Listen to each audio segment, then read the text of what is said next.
So many people say that they want abs, right? That they want an aesthetic physique, they want an athletic physique, they want to get in shape. But a lot of the time, their words don't match their actions.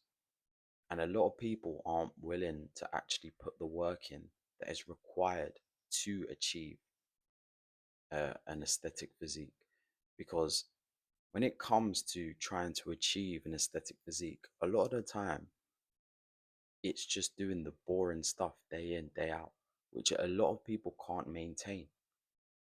They struggle to actually maintain just doing the boring stuff day in, day out, because achieving a aesthetic physique and getting lean and getting down to a low body fat percentage is actually very simple. But a lot of people lack the discipline and lack the consistency just to do the boring things day in, day out, because it's very simple, and I'm going to get into a few things as to how you can achieve a low body fat percentage and actually get the physique that you want, right? And the first one is just setting your expectations right, because a lot of people have a lot of bad eating habits. They've been eating bad for maybe 20 to 30 years, right? And they expect that they can go from eating that way to getting in shape in 6 to 12 weeks, right? So instead of thinking about having a 6 week plan, no, no, give yourself 6 months to possibly even a year, depending on where your starting point is. Because some people don't realize how much fat they actually have to lose to get to the physique that they actually want, right? Because everyone's got different goals and how lean they actually want to get. I recommend for most people, the ideal body fat percentage for most people, you want to get down to at least 12% if you can. If you can push it to 10, that's even better, because then the lower you can go, then the longer you can spend in a lean gaining phase, right? And the more muscle you'll be able to build without gaining all that fat back again, right? So everyone has this different expectations and different goals, but you need to give yourself a long enough time frame, a long enough period to actually be able to get that physique.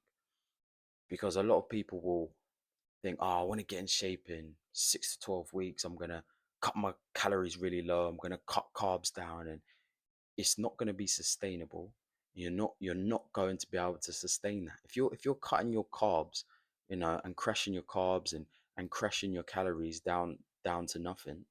You're not going to be able to sustain it. You're not going to have any energy. Your recovery is going to be terrible, right?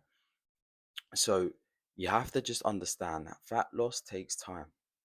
It takes time, and you just have to accept the fact that it takes time and be okay with that, instead of expecting instant results, because everyone, nowadays they want things quickly and easily. But when it comes to fitness, it's simple, but it's not necessarily easy, right?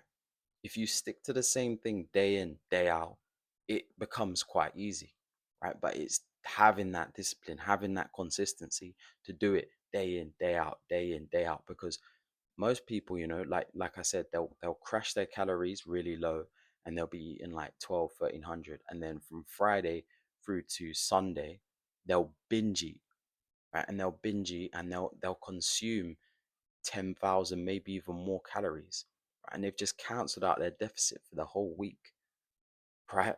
So this is what you don't want to do. And then after they've had their binge over the weekend, then it comes to Monday, and what do they want to do?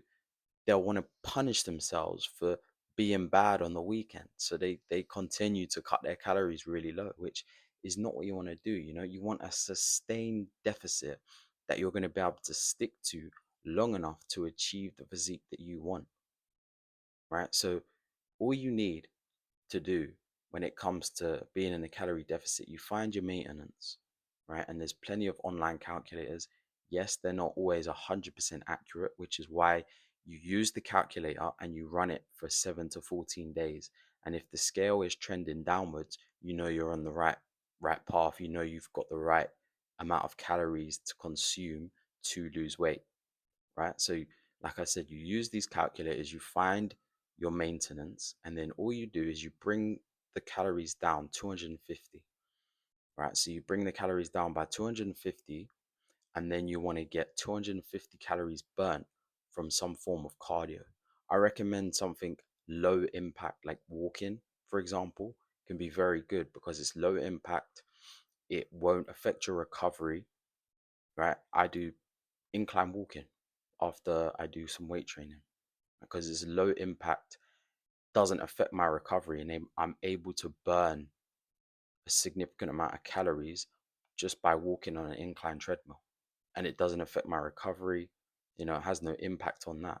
So like I said, you want to find your maintenance, bring your calories down 250 calories below maintenance, and then do some form of cardio. I would recommend, like I said, low intensity, like walking, or even a stairmaster. Again, if you're doing the stairmaster, again, you don't want to be doing anything crazy on the stairmaster. Just going up the steps at a nice pace, right, where your heart rate's elevated, but you should still be able to hold a conversation with someone, right? That's the sort of leveled where you want to be, where you're burning fat, right, but you're not completely out of breath, but you're exhausted and feel like you're going to collapse on the floor after you've done your cardio session, right?